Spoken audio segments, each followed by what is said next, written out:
네, 이번 수련회 때 혹시 나는 내가 가지고 있는 은사와 뭐 어떤 재능들로 하나님께 영광을 돌려드리고 싶다. 뭐 찬양일 수 있고 랩일 수 있고 춤일 수 있고 손가락 늘어나는 개인기일 수 있고 그것이 하나님께 영광이 된다 하는 친구들이 있다면 선생님이나 목사님에게 전도사님에게 신청해 주시면 뭐 그런 기회도 주도록 하겠습니다. 우리가 많은 친구들에게 다 할 수는 없지만 내가 꼭 이 수련회 기간 동안에 수련회 현장에서 하나님께 좀 영광을 올려드리고 싶다 하는 친구들이 있으면 용기 내어서 우리 선생님과 전도사님 목사님에게 신청해 주시면 검토 후에 또 하나님께 영광 올려드리는 그런 시간을 갖도록 하겠습니다. 자, 우리가 지난주부터 요한복음 말씀을 살펴보고 있습니다.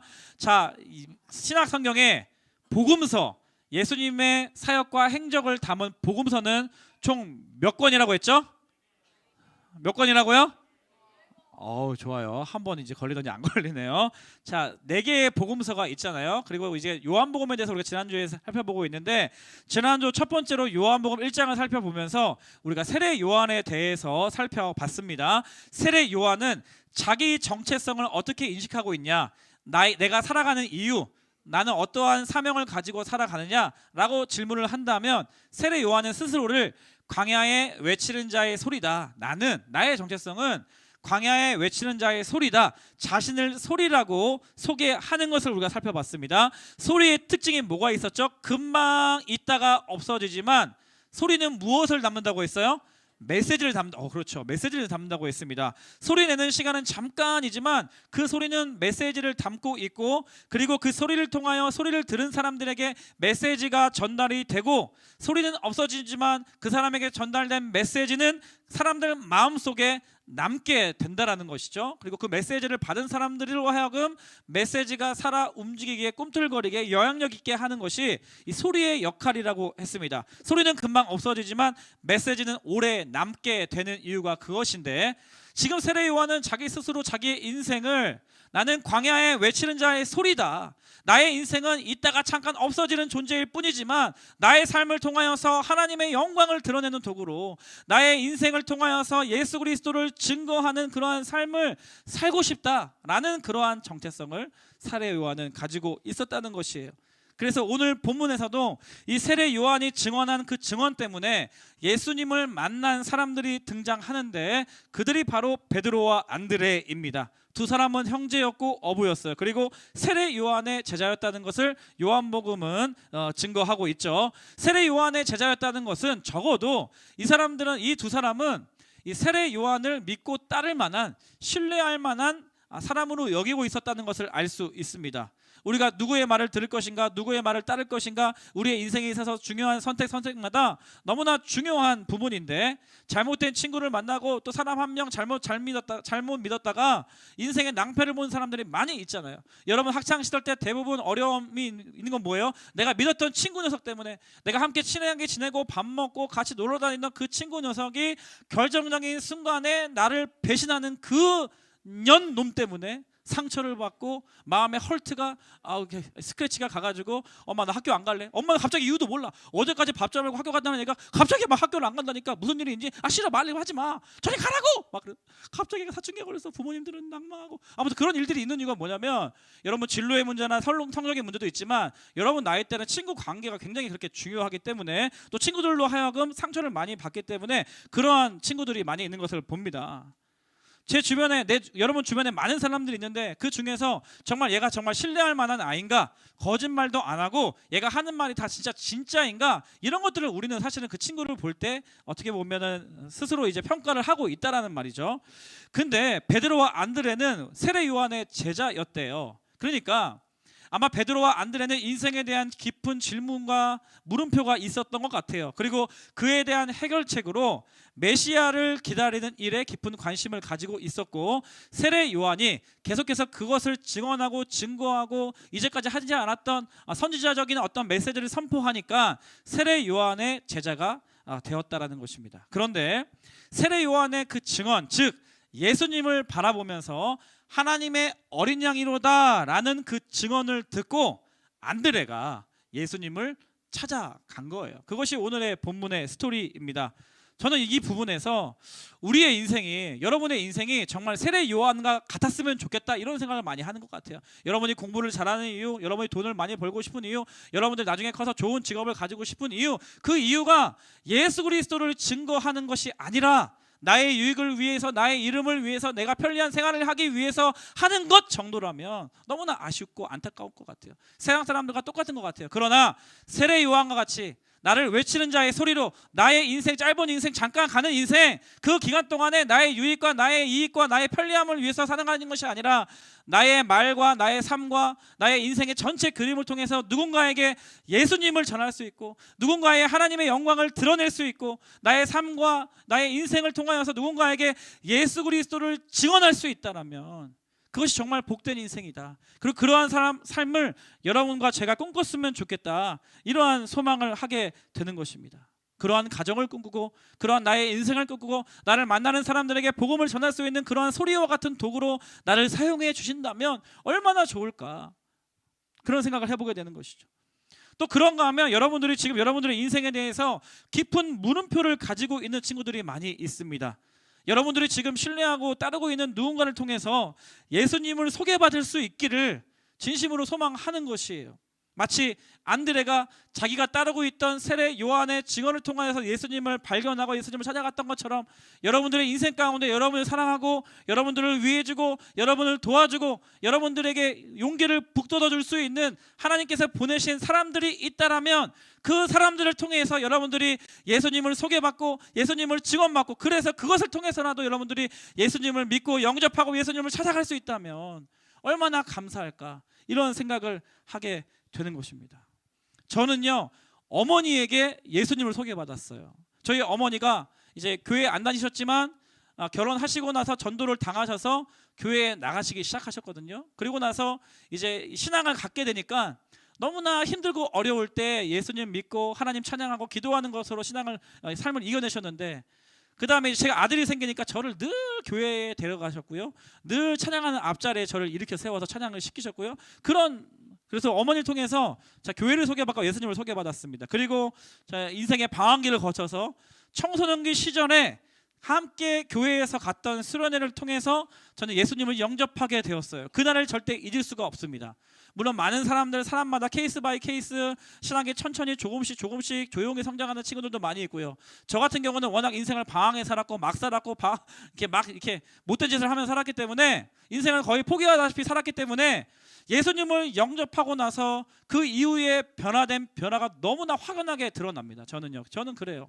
뜨겁게 예수님을 만나서 제 방황을 청산하고 다른 인생을 살게 되었거든요. 청소년부 수련회 가서 예수님을 영접하게 된 거예요. 그리고 나서 처음 저에게 교회를 소개해주고 예수님을 소개해주신 어머님께서 지금까지 저의 되게 굉장한 큰 지지자이시죠. 바른 목회자가 될 수 있도록 계속 기도해주시고 계속 지지자가 되어주시는 분이 저의 어머니이세요. 그러니까 부모님을 통해서 저는 예수님을 소개받았고 교회에 나오게 된 케이스입니다. 특별히 여러분 중에 내가 교회에 오래 다니고 있지만 계속 예배에 나오는 것이 아직 나에게 동기부여가 되지 않아서, 예배를 굳이 왜 드려야 되지? 예배 드리고 싶지 않은데 왜 교회에 가야 되지? 계속 불편하고 아침에 이렇게 일찍 일어나기 싫은데 하는 친구들 많이 있을 수 있어요. 괜찮아요. 그게 여러분이 이상한 게 아니에요. 그런데 오늘 본문 말씀 통해서 자기가 따르고 있던 세례 요한을 통해서 예수님을 받아서 예수님이 찾아갔던 것처럼, 여러분들 중에 수련회 왜 가야 되지? 교회 왜 가야, 전혀 동기부여가 안 되는 친구 있을 수 있잖아요. 근데 그런 친구들에게 내가 그래도 좋아하고 나를 사랑해주는 부모님이, 어머님이 수련회에 간다라고 권면을 해준다면 못 이기는 척 한번 가봐도 좋을 것 같아요. 못 이기는 척 한번 가봐도 좋고, 그거에 대한 다른 대안이 너에게 있니? 그거에 대한 여러분의 지금 인생의 물음표에 대한 정답을 네가 확실히 알고 있어서 그 엄마의, 부모님의 혹은 누구 선생님의 권유가 아니어도 난 답이 정확하게 있어 하는 친구라면 얘기하지 않아요. 자기도 인생의 물음표에 답도 모르고 아무런 해결책도 모르면서 여러분을 사랑하고 여러분을 위해서 권면해주는 부모님의 혹은 어머님의, 아버님의, 선생님의 그러한 권면이 수련회라고 한다면, 예배라고 한다면, 그 예배, 그 수련회를 통하여서 분명히 여러분이 예상하지 못한 하나님의 놀라운 기적과 같은 일들이 예배되어 있는 줄 믿습니다. 그래서 이번 수련회를 기회 삼아서 여러분들 예수님 앞으로 나아가는, 예수님 앞으로 예수님을 찾아가는 그러한 수련회가 되기를 소망하는 것입니다. 그래서 안드레가 세례 요한의 제자였는데 세례 요한이 예수님을 증언하니까 그 세례 요한을 기회 삼아서 안드레가 예수님을 알게 되고 예수님을 찾아가게 됐어요. 그것이 오늘 본문 말씀인데, 예수님께서 찾아온 안드레에게 첫 번째 질문을 바로 이렇게 던지십니다. 무엇을 구하느냐? 따라가겠습니다. 무엇을 구하느냐? 예수님이 쫑생뚱맞게 무엇을 구하느냐? 이렇게 안드레에게 질문하세요. 이 질문은 어떠한 질문이냐면, 이 안드레를 향한, 이 안드레가 가지고 있는 인생에 대한 갈망의 문제를 물어보시는 겁니다. 너 지금 뭐가 그렇게 지금 중요하니? 네 인생에 너 뭐가 그렇게 갈망하니? 뭘 그렇게 하고 싶니? 네가 어떠한 문제를 도대체 해결받고 싶니? 라고 주님께서 물어보시는 거예요. 또 이 주님을 찾아온 안드레에게 이 인생의 방향의 문제에 대해서 지금 질문하시는 거예요. 너 도대체 너의 인생 지금 어디로 가고 있니? 어떻게 살고 싶니? 너 제대로 사는 인생 도대체 뭐라고 생각하니? 라고 예수님께서 질문을 하시는 거예요. 그런가 하면 인생의 필요의 문제에 대해서 주님께서 질문하시는 거예요. 도대체 너에게 있어서 가장 중요한 게 뭐니? 가장 필요한 게 뭐니? 너 그거 알고 있어? 라고 지금 주님 앞에 찾아온 안드레에게 예수님께서 질문하시는 거예요. 그것을 물어보시는 거예요. 이 질문을 통해서 안드레 스스로가 자기의 인생에 대해서 객관화할 수 있는 기회를 주시는 것이죠. 여러분도 이러한 인생의 물음표가 있지 않습니까? 내 인생 어떻게 되는 거지? 이번 평균 65점. 나 커서 뭐 먹고 살지? 공부도 안 한 것 같은 저 지집에는 89점이래. 90점 못 받았다고 막 눈물을 흘리고 있는데 내 점수는 막 65점. 독한 년 막 이러면서 나 계속 이렇게 살아도 되는 건가? 내 인생 어떻게 잘못되는 거 아니야? 그렇죠? 공부는 하기 싫고 막 하고 싶은 거는 이런데 부모님은 별로 안 좋아하시고 나 계속 그러면 이런 선택을 해도 되는 건가? 막 이런 생각이, 이런 물음표가 있잖아요. 나 잘 살아보고 싶어요. 나도 엄마 아빠 나도 잘 살아보고 싶어요. 학원 열심히 다녀서 공부하는 대로 수습평도 올라가고 좋아하는 고등학교 막 가고 엄마가 그렇게 칭찬받으면서 친구들한테 막 자랑하게 되고 엄마 모임에서 넌지시 내 아들 자랑하고 막 성적 자랑하게 되고 그렇게 하고 싶어요.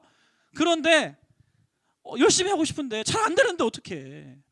그리고 어떻게 할지도 모르겠고 그런 인생의 물음표가 있지 않습니까? 내 미래에 대해서, 내 앞나라에 대해서.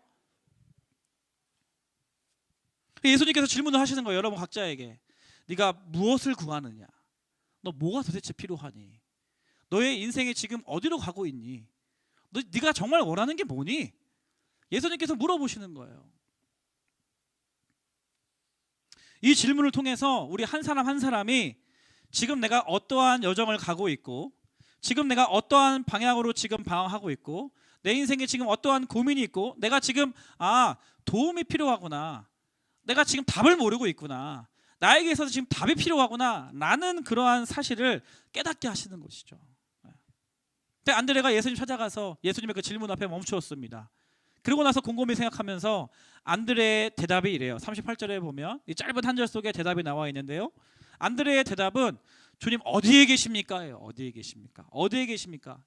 이 질문은 주님 지금 나와 말하고 있는 당신 내가 지금 눈이 보이지 않아서 어디에 계세요? 안 보여요. 어디에 계세요? 이런 의미가 아니에요. 이런 의미가 아니라 예수님 지금 어디에 묵고 계세요? 어디에서 지금 자고 계세요? 예수님 숙소가 도대체 어디세요? 예수님 집이 어디세요? 라고 이렇게 질문을 하는 거예요. 그러니까 지금 이렇게 지금 길거리에 서서 짧게 대화할 것이 아니라 어디에 묵고 계세요? 예수님 당신의 집에서 제가 좀 오래 대화해 보고 싶습니다. 저에게 좀 시간 좀 내어줄 수 있으세요? 저 예수님과 좀 대화 좀 하고 싶어요. 제가 가도 될까요? 어디에 묵고 계세요? 라고 이렇게 묻는 질문이에요. 지금 안드레는 자기가 신뢰하고 따르던 세례 요한의 증언을 듣고 예수님을 소개받는 안드레예요. 예수님을 찾아가서 짧은 시간 대화하면서 이분과 더 대화해보고 싶다라는 생각이 든 거죠. 이분을 좀 더 알아가고 싶다라는 충동이 일어난 겁니다. 이분이라면 왠지 내가 지금 풀지 못한 물음표를 지금 마침표를 찍어줄 수 있을 것 같은 그러한 갈망함이 일어난 겁니다. 그래서 그냥 스쳐 지나가듯 그냥 교회에 그냥 예배만 왔다 돌아가듯 그냥 내가 기독교라고 종교란에 쓰는 것처럼 쉽게 그냥 종이에 쓰듯 그냥 그렇게 스쳐 지나가는 것이 아니라 안드레는요 주님과 깊게 대화를 해보고 싶었던 거예요. 어디에 묵고 계세요? 저와 좀 오래 대화를 했으면 좋겠습니다 라는 마음으로 이렇게 대답을 하고 있다라는 것입니다. 그 질문에 예수님의 대답이 이렇습니다. 예수님의 대답이 와서 보라. 예, 와서 보라. 와서 보라. 와서 보라. 이 안드레의 질문에 예수님 완전히 그 질문을 요구를 수용하시는 거죠. 그래, 그래. 한번 보자. 와서 보자. 들어와, 들어와. 예수님께서 막 하시는 거예요. 그리고 나서 39절 41절 말씀인데 39절부터 같이 한번 읽어보겠습니다. 시작. 예수께서 이르시되 와서 보라. 그러므로 그들이 가서 계신 데를 보고 그날 함께 거하니 때가 10시쯤 되었더라. 요한의 말을 듣고 예수를 따르는 두 사람 중에 하나는 시몬 베드로의 형제 안드레라. 그가 먼저 자기의 형제 시몬을 찾아 말하되 우리가 메시아를 만났다 하고, 메시아는 번역하면 그리스도라. 지금 세례요한의 증언을 통해 예수님을 소개받은 안드레가 예수님을 만나고 나서 오랜 시간 대화를 하고 나서 그 형 베드로에게 메시아를 만났다고 증언하는 장면입니다. 내가 지금 메시아를 만났다. 이분이 그분이셔. 우리가 기대하고 있던, 구약 성경에 하나님께서 예언해 주셨던, 보내주시겠다고 말씀하셨던 이분이 그분이신 것 같아 라고 형 베드로에게 지금 전달하고 증언하는 방식이죠. 여러분, 이 과정을 좀 보면 짧은 과정이지만 이것이 하나님께서 이 타락하고 이 어둠의 세상 가운데서 구원과 생명의 역사를 이끌어 가신 하나님의 방식이에요. 어떤 방식이냐? 예수님을 만난 사람이 예수님을 소개하게 합니다. 소개를 받은 사람이 예수님을 찾아가게 하고요. 예수님을 소개를 받아서 예수님과 대화하고 예수님을 영접하고 예수님을 받아들이고, 그로 인하여서 예수님을 경험한 사람이 또 다른 누군가에게 예수님을 소개하고 증언하게 하시는 거예요. 로마 시대 때 이 헬라인의 방식으로 보면 굉장히 비효율적이고 굉장히 어리석은 방식이죠. 우둔한 방식이죠. 사람을 모아놓고 딱 보이는 대로 딱 믿게 하면 되는데, 한 사람이 깊게 예수님을 경험한 다음에 그 한 사람이 또 다른 한 사람에 가서 증언하고 전달하게 한 다음에 그 사람을 또 믿게 한 다음에 또 전달하고, 이런 방식으로 하나님께서 예수 그리스도의 십자가의 복음을 전해지게 하셨다는 것입니다. 오늘날도 마찬가지입니다. 오늘날도 마찬가지예요.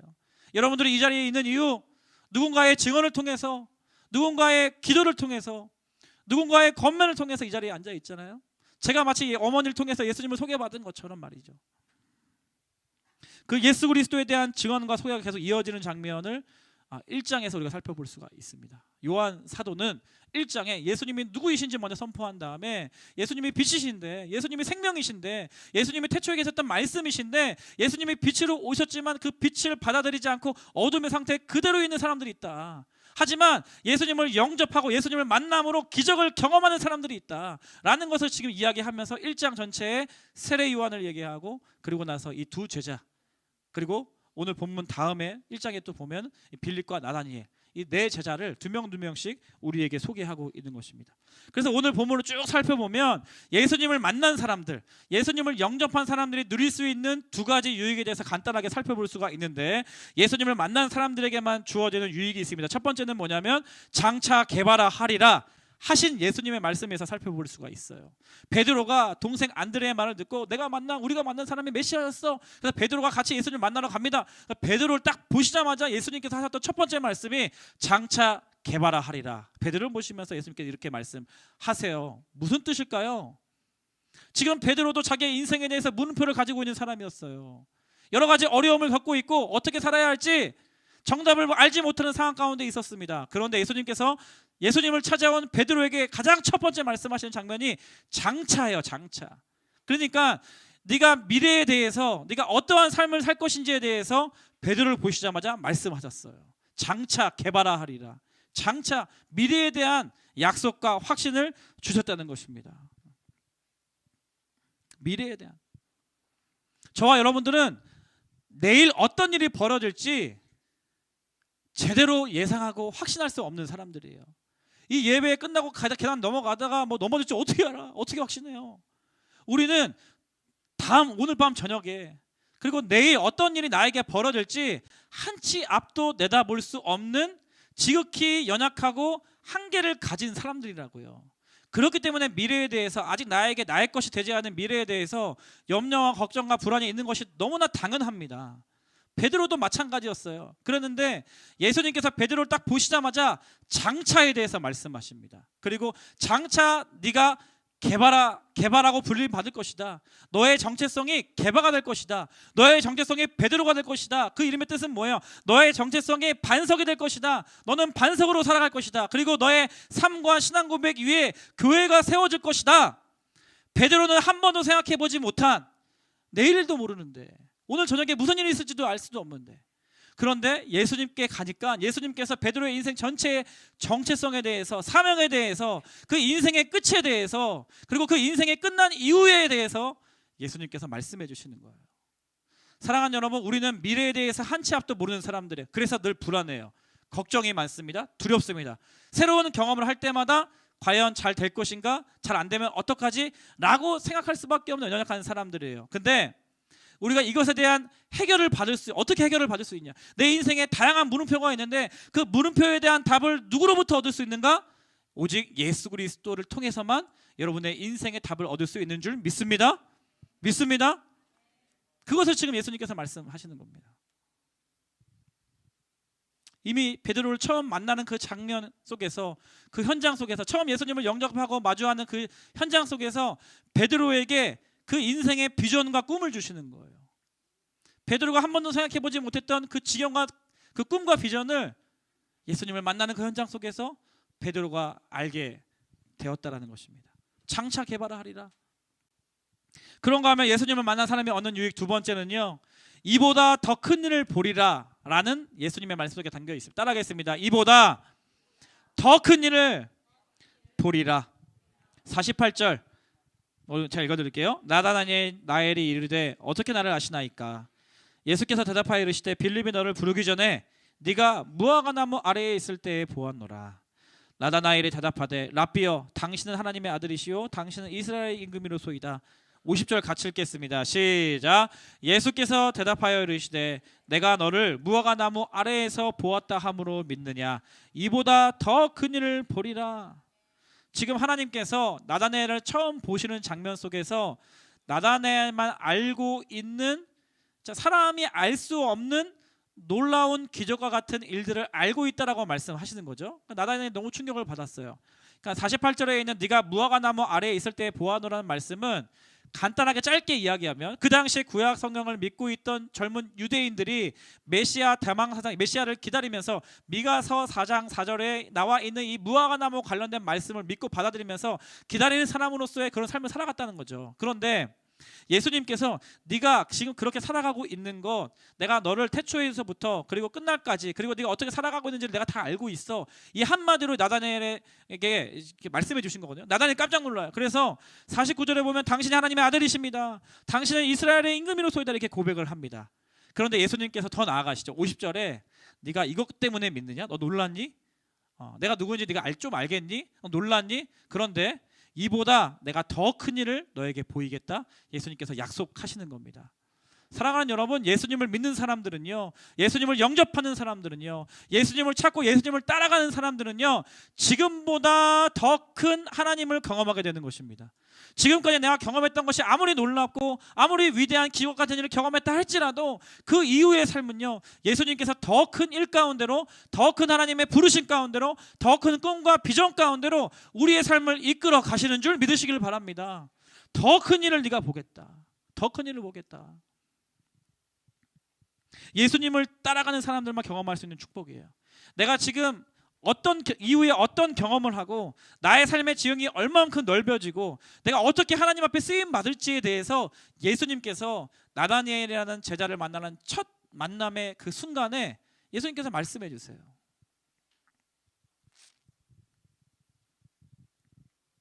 말씀을 맺겠습니다. 이번 수련회가 여러분들께 다양한 각자의 상황 속에서 하나님께서 이끌어 가시는 다양한 기회가 되기를 바랍니다. 어떤 친구는 믿음이 분명해서 수련회 너무 가고 싶어서 벌써 지금 170명, 180명의 친구들이 신청을 했어요. 일주일도 안 됐는데. 그런 친구들은 수련회 너무 기다리는 친구들이에요. 수련회 너무 티셔츠 신청하지 말라고 했는데 티셔츠도 80%나 90%가 다 신청을 해가지고 예산을 좀 아껴야 될 것 같아요. 이런 애들은 그냥 뭐 수련회 열리기만 기다렸다가, 중3은 또 마지막이잖아. 중3은 중등부로서 너희가 이렇게 파릇파릇하고 예쁠 때 마지막이란 말이야. 고등부 가면 막 피부 여드름 나고 막 타락해가지고 막 찌들어 있고 막 그럴 때 한참 예쁠 때 이제 마지막 갈 수 있는 수련회란 말이지. 수련회 이런 애들 수련회 열려 있으면 바로 수련회 지원하는 애들이에요. 예수님 찬양하고 싶고 수련회 가서 많은 것 누리고 싶고 더 큰 것을 보고 싶고, 그런 친구들에게는 좋아요. 수련회 신청해서 잘했어요. 톡톡이 나오시고요. 띠부띠부실 다 모으시고요. 그 다음에 기도의 자리로 나아가십시오. 그런 친구가 있는 반면에 지금도 이 자리에 꾸역꾸역 쓴 약을 먹듯이 어쩔 수 없이 한 걸음 한 걸음 절름발이와 같이 부모님의 권면과 협박과 갈치와 갈굼과 그렇죠? 부모의 핍박을 피해서 이 자리에 나와 있는 친구들 많이 있는 거 제가 알고 있습니다. 좋아요. 그러면 그래도 여러분들 혹시나 부모님 중에 교회 나가는 거에 대해서 되게 호의적이시고 교회 나가라고 권면하시고 여러분 부모님 중에 수련회 가고 싶니? 갈래 안 갈래? 가면 말만 해. 엄마가 바로 입금할게. 이렇게 여러분들에게 뒷바라지 해주겠다고 수련회 가겠다고 기다려주고 계시는 부모님이 여러분들에게 예수님을, 여러분들에게 수련회를, 여러분들에게 예배를 여러분에게 권면하고 강요한다면 못 이기는 척하고 한번 가보는 거죠. 그럼 오늘 말씀과 같이 예수님 만나주시고 장차 너에게 여러분의 인생의 물음표를 해결해 주시고 여러분의 삶의 지경을 넓혀주시고 여러분의 꿈과 비전을 여러분이 해결하지 못하는 그러한 것들을 답을 주시고 해결해 주시고 누가 알겠어요? 또 어떤 친구들은 수련회 못 가는 친구들이 있을 수 있죠. 뭐 운동하는 친구들은 그때 전지훈련을 가는 친구도 있고요. 어떤 친구는 가족여행을 해외로 잡아놔서 취소하기가 어려운 친구들도 있고요. 다양한 상황이 있을 수 있습니다. 그러면 수련회 안 간다고 여러분들이 정죄받아 마땅합니까? 아니요. 다음 기회가 또 있을 줄 믿습니다. 저는 이제 여러분들 많이 가면 좋겠어요. 근데 억지로 가게 하고 싶진 않아요. 왜냐하면 다음에 또 하나님 기회를 주실 수 있겠죠. 이 기회를 통해서 이 기회가 아니고서라도 그렇게 하나님의 섭리 안에 그걸 맡겨드리고 싶어요. 하지만 여러분들 많이 갔으면 좋겠어요. 근데 그럼에도 불구하고 계속 이번 주 다음 주 계속 수련 얘기할 거거든요. 계속 수련 얘기할 건데 그럼에도 불구하고 수련회 못 가는 친구들은 하나님께서 또 좋은 예비하신 은혜가 있을 줄 믿습니다. 나의 권한은 아니지만 각자 다양한 상황 속에서 이번 7월 한 달을 너 무엇이 중요하니? 무엇이 필요하니? 라는 질문 앞에 여러분 신앙의 점검의 기회로 여러분의 인생의 점검의 기회로 삼아 주시길 바랍니다. 그리고 나서 예배를 드릴 때마다 또 기도할 때마다 그렇게 예수 그리스도를 찾아가고 예수님 앞에 나아가는 그리고 이번 수련회가 7월 한 달 동안에 우리 중등부 공동체 전체적으로 예수님 앞에 가까이 나아가는 그러한 기회로 삼아 주시기를 주님의 이름으로 축복합니다. 다 일어나 볼까요? 이 찬양 같이 불러봤으면 좋겠습니다. 우리 5월에 찬양 축제할 때 찬양 예배할 때 많이 불렀던 찬양인데요. 주님의 마음이 있는 곳이라는 찬양 같이 힘차게 불러봤으면 좋겠습니다. 주님의 마음이 있는 곳, 주님의 시선이 있는 곳, 내가 있기 원하네.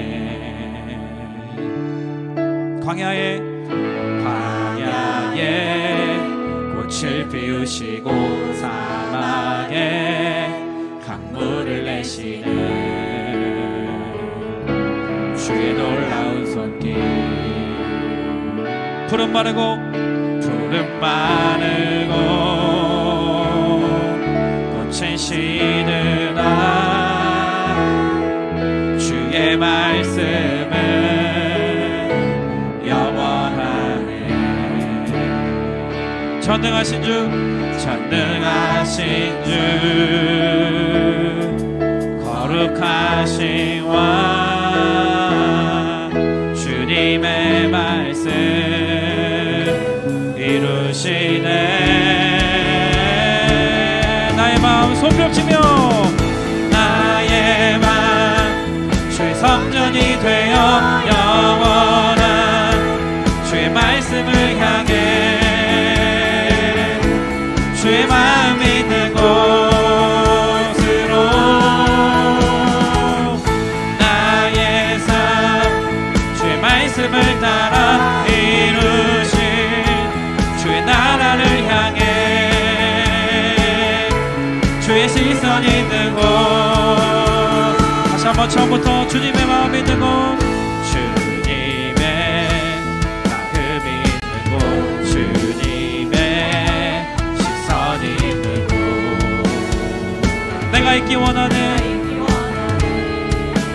광야에 꽃을 피우시고 광야에 꽃을 피우시고 사막에 강물을 내시는 주의 놀라운 손길.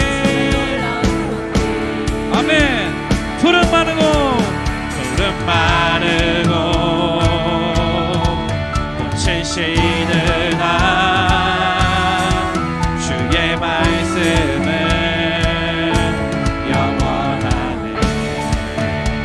전능하신 주 전능하신 주 거룩하신 왕 거룩하신 왕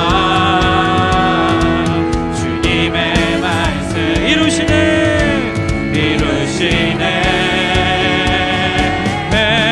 나의 맘 주의 성전이 되어 영원한 주의 말씀을 향해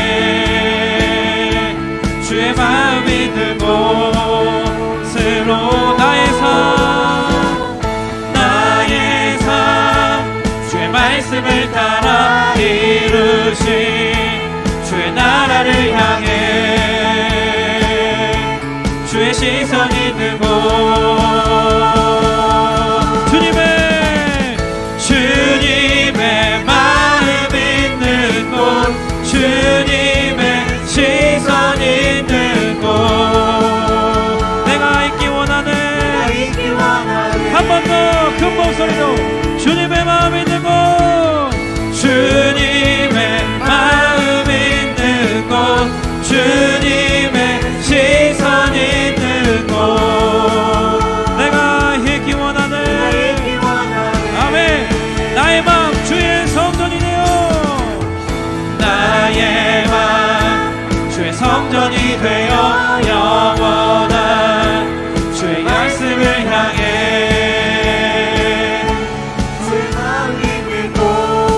나의 삶 주의 말씀을 따라 나의 삶 말씀을 따라 이루신 주의 나라를 향해 주의 시선 있는 곳으로 우리 하나님께 감사와 영광의 박수 올려드리겠습니다. 우리 시간 함께 한 가지를 위해서 기도하면 좋겠습니다. 하나님 이번 7월 한 달 동안에 그리고 특별히 중등부가 함께 기도하면서 준비하고 있는 미라클 제너레이션 이번 여름 수련의 기간을 통하여서 하나님 내가 주님을 찾아갈 수 있는 은혜를 허락하여 주십시오. 주님께 나아갈 수 있는 은혜를 허락하여 주시옵소서. 주님을 믿고 영접할 수 있는 선물과 같은 믿음을 나에게 허락하여 주시옵소서. 그리하여서 오늘 말씀과 같이 주님을 영접하고 주님을 믿는 자들에게만 부어주시는 은혜와 축복 나도 누리게 하여 주시옵소서. 더 이상 나의 인생에 물음표를 잔뜩 적어놓고 방황하며 살지 않게 하여 주시고 분명한 해답과 나의 인생에 분명한 답을 알고 계시는 예수님께 나아가 꿈과 비전을 구하며 예수님 앞에 해답을 얻는 나의 인생 될 수 있도록 인도하여 주시옵소서. 주님 한번 부르짖고 통성으로 기도합니다. 주여 주님을 갈망하게 하여 주시옵소서. 주님을 찾게 하여 주시옵소서. 주님 앞에 나오게 하여 주시옵소서. 나의 인생의 물음표 내가 해결할 수 없음을 나의 인생 방황만 계속 반복되고 있음을 깨닫게 하여 주시고 주님 앞에 나아갈 때 주님께 나아갈 때 나의 인생의 문제를 해결하시는 예수 그리스도 나의 가난한 마음을 채워주시는 예수 그리스도를 경험하는 우리 친구들 될 수 있도록 이번 7월 한 달 기간 동안에 주님 이번 수련회를 통하여서 역사해 주시고 채워주시고 놀라운 기적과 같은 믿음을 우리의 삶 가운데 허락하여 주시옵소서. 믿음 있는 친구들에게 믿음을 더하여 주시고 믿음 위에 믿음을 더하여 주시고 믿음이 필요한 친구들에게 선물과 같이 내려주시는 믿음이 더하여질 수 있도록 주님 인도하여 주시옵소서. 오 주님 각자의 상황에 따라 이번 한 달 동안에 주님 앞에 나아가 하나님 주님의 질문 앞에 고민하며 점검하며 대답하는 우리가 될 수 있도록 주여 인도하여 주시옵소서. 주여 역사하여 주시옵소서. 오 주님 오 주님 오 주님 찬양합니다. 주님의 이름을 높여드립니다. 오 주님을 알기 원합니다. 더 주님과 교제하고 싶습니다. 주님을 더 깊이 알기를 원합니다. 주님께서 내려주시는 해답을 내가 얻기를 원합니다. 오 주님 찬양합니다. 나의 마음 주의 성전이네요. 나의 마음 주의 성전이 되어 영원한 주의 말씀을 향해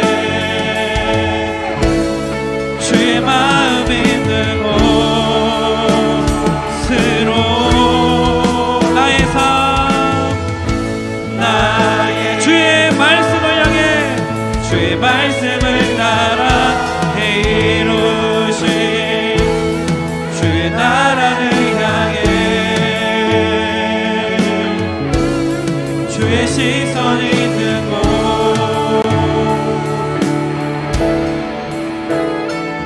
주님, 이렇게 우리가 고백하였던 것처럼 주님의 마음이 있는 곳에 나의 마음이 있기를 원합니다. 주의 시선이 계신 곳에 나의 시선과 발걸음도 그 자리에 있기를 원합니다. 이번 7월 한 달 동안에 우리가 예배를 드리면 드릴수록 주님께 한 번의 예배가 주님께 더욱 가까이 나아가는 예배가 되게 하여 주시고, 믿음이 있는 자에게는 믿음에 믿음을 더하여 주시고, 믿음이 필요한 자들에게는 선물처럼 내려주시는 믿음을 받아 누릴 수 있는 이번 수련의 기간이 되게 하옵시며, 하나님 각자의 상황에 따라서 하나님 아버지 예수님 앞에 더욱 가까이 나아가는 기회로 이번 수련회와 7월 한 달 동안의 모든 시간들을 주님 사용하여 주시옵소서. 지금은 우리 주 예수 그리스도의 은혜와 하나님 아버지의 다음 없으신 사랑과 성령님의 교제교통 충만하심의 역사가 이 7월 한 달 동안에, 그리고 수련회를 통하여서 주님께 더욱 가까이 나아가는 기회가 되기를 원하고, 내 인생 가운데 주님을 더욱 찾기를 원하는 그런 기회가 되기를 원합니다. 결단하며 고백하는 거룩한 주의 백성들 머리 위에, 이들이 속한 가정과 교회와 이 나라 이 민족 위에 지금부터 영원토록 함께 하시기를 간절히 축원하옵나이다. 아멘.